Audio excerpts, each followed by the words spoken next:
Hello everyone, this is Dino Chris from Prehistoric Facts. This is Prehistoric Facts special episode number 136, and we're going to be talking about a certain kind of prehistoric mammal, and that prehistoric mammal is Andrewsarchus. So this is one image of Andrewsarchus, and some of you probably recognize this. This is actually from the Walking with Beasts show, and so you can actually see this picture all the time. But this is one of the possible ideas of Andrewsarchus of what it could possibly look like. So some information about Andrewsarchus. So Andrewsarchus's name means Andrew's ruler. Length is 12 feet, or approximately 3.7 meters. Height, 6 feet, approximately 1.8 meters. Weight is unknown. So I've seen estimates of Andrewsarchus actually being 500 to 1,000 pounds, or even 600 to at least 1,200 pounds. Lived 45 million years ago in the Eocene epoch, and found in Mongolia by Roy Chapman Andrews, but described by Henry Fairfield Osborn in 1924. And so the name Andrewsarchus was actually given by the discoverer, Roy Chapman Andrews. And so let's actually keep on going, shall we?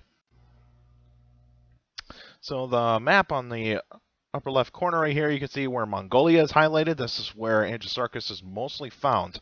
And here is the size chart here of Andrewsarchus. Now this is another image of Andrewsarchus of what could it possibly look like. And so a very bizarre animal.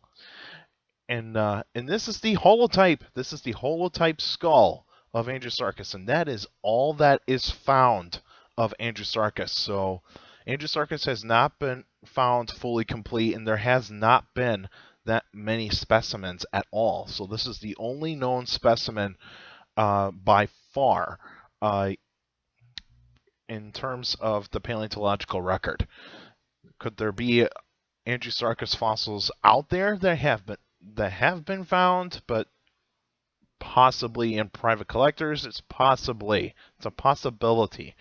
but there's still a long way to go. But hopefully there could be another specimen out there that is a little bit more complete. So let's move on. Andrewsarchus actually belongs to the mammalian group Artiodactylae, and so this is a hoofed animal. It's a possibly hoofed predator or omnivore. Nobody really knows. It is related to hippos, entelodonts, and whales, believe it or not. And so whales' ancestors are hoofed mammals, like hippos, pigs, all sorts of animals. Even hooved. So Andrewsarchus would probably have possibly 4 hooves on its feet, on all 4 feet. So it would actually be like toes in a way, instead of like a single hoof, like on a horse, or even like say 2 hooves on each leg, like pigs or hippos. Hippos tend to usually be a little bit more on 4. And Andrewsarchus would have actually had a very powerful bite. If you actually looked at the skull if you looked at that skull on the previous slide, you would actually have seen how massive those teeth are. Those teeth could have actually done some hefty damage. Could have possibly crushed bone. I mean, you name it. The environment in where Andrewsarchus actually lived in, Mongolia was very dry, hot and dry. Some trees, ferns, cycads, some semi-arid plants. Grass has yet to appear. Grass didn't start to appear until about the early Oligocene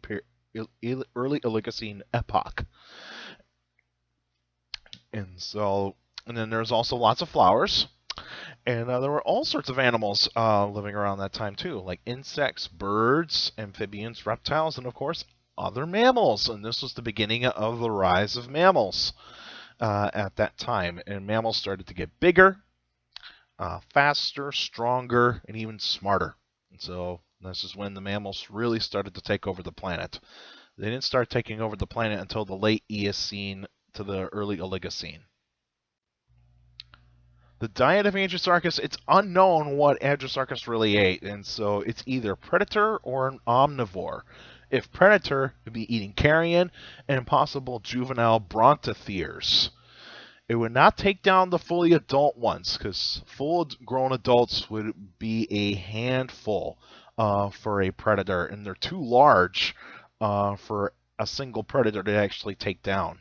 And it could possibly actually eat like some like relatives of Uintatheres. And if it's an omnivore, of course, carrion would also eat roots and tough vegetation.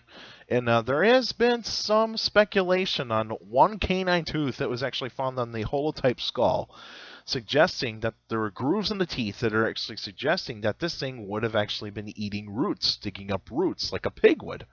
But it's still unknown. It is still unknown of what Andrewsarchus really is. Is it a predator? Is it an omnivore? I mean, we don't know.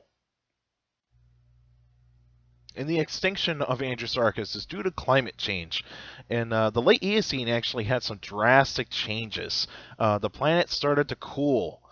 And so at the poles, it was starting to cool down. And then that disrupted the sea currents. So the ocean currents actually got disrupted and changed.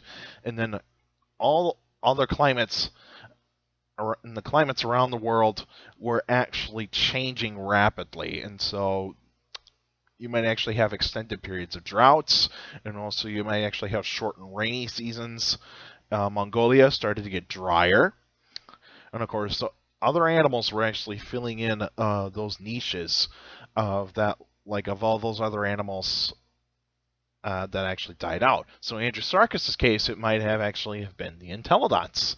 It could have been the entelodonts. The entelodonts would have actually have filled in that void that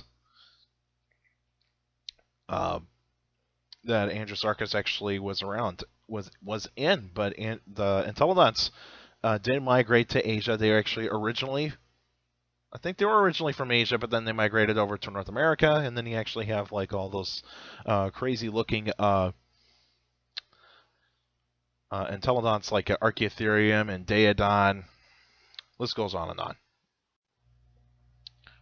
So this is a map of the Eocene epoch, and so you can see Mongolia would actually be right up there, and you can actually in Asia, right in Central Asia, right there. And then you actually see here, India is actually getting closer towards Asia, and this is where the Himalayas were actually starting to be built up.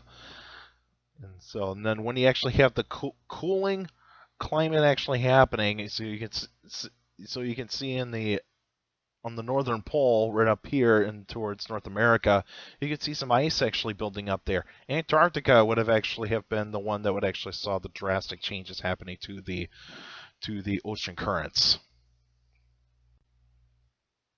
And the next episode will be on July 5th, 2019, and there'll be a Q&A episode. So if you got any questions about dinosaurs or any other prehistoric life, feel free to email me at dinochrist71@gmail.com, or just go on my Facebook page, Prehistoric Facts with Dino Chris. Like the page, actually post your questions on the wall or in the comment section. Remember, keep your questions short to the point. And also to YouTube fans out there, leave your questions in the comment section. I read them all, and I actually take them by heart, and that shows that you're actually liking the channel, and also you actually got some questions for me to answer. But also you can also follow me on Twitter at CSGRALL. That's my Twitter page. I post pretty cool stuff on there. Also, take care of the people around you. And also for younger people out there, to make sure to listen to your parents, your teachers, and your guardians. It's the best motivation you could have for good education. It's very important to have a good education. So with a good education, you get a good job in the future. And also to anybody out there on YouTube that actually sees my videos, feel free to click subscribe and hit the bell to keep up to date with any new videos that actually are going to be coming up, and that way you can actually watch all those videos that actually show up on your notifications. And that's it for now, and I'll see you guys next time.